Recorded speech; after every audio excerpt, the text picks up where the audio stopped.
دوستو، ایک عرب مسلمان لڑکی لندن میں زیر تعلیم تھی۔ ایک دن وہ اپنی سہیلی کی کسی تقریب میں گئی۔ کوشش کے باوجود وہ وہاں سے جلدی نہ نکل سکی۔ جب وہ اس فنکشن سے فارغ ہو کر نکلی تو رات کو کافی دیر ہو چکی تھی۔ اس کا گھر دور تھا۔ گھر جلدی پہنچنے کا ذریعہ زیر زمین چلنے والی ٹرین تھی، لیکن وہ ٹرین سے سفر کرنے سے کچھ خوفزدہ محسوس کر رہی تھی، کیونکہ برطانیہ میں اکثر رات کے وقت ٹرینوں اور اسٹیشنوں پر بہت سے جرائم پیشہ اور نشے میں دھن افراد ہوتے تھے۔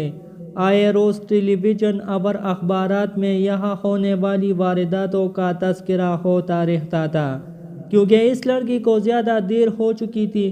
جب وہ اسٹیشن پر پہنچی تو یہ دیکھ کر اس کے جسم میں خوف کی ایک سرد لہر دوڑ گئی۔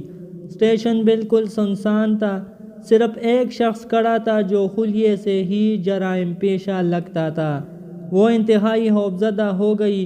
پھر اس نے ہمت کی خود کو سنبھالا، قرآنی آیات کا ورد کرنا شروع کر دیا۔ اتنے میں ٹرین آ گئی اور وہ جلدی سے اس میں سوار ہو کر بحیریت اپنے گھر پہنچ گئی۔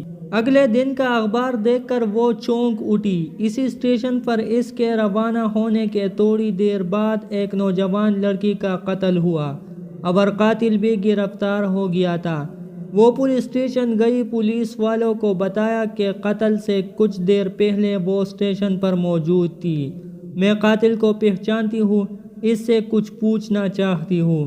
جب وہ مجرم کے سیل کے سامنے پہنچی تو اس سے پوچھا، کیا تم مجھے پہچانتے ہو؟ اس نے جواب دیا، ہاں پہچانتا ہوں، رات کو تم بھی اس اسٹیشن پر آئی تھی۔ لڑکی نے پوچھا، پھر تم نے مجھے کیوں چھوڑ دیا؟ وہ کہنے لگا، میں تمہیں کیسے نقصان پہنچاتا؟ تمہارے پیچھے 2 انتہائی صحت مند اور قداور باڈی گارڈ تھے۔ یہ سن کر لڑکی حیران ہو گئی۔ اسے یقین ہو گیا کہ قرآنی آیات کا ورد کرنے کی وجہ سے اللہ کی طرف سے اس کی حفاظت کی گئی۔ وہ واپسی پر اللہ کی تشکر اور احسان مندی کے جذبات سے مغلوب تھی۔ اللہ کی مدد اور نصرت پر اس کا بھروسہ مزید بڑھ گیا۔ اگر ہم اپنے دل کی گہرائیوں سے اللہ کو پکاریں اور اللہ کی تائید اور نصرت پر بھروسہ رکھیں تو ہم اللہ کی رحمت سے کبھی محروم نہیں رہیں گے۔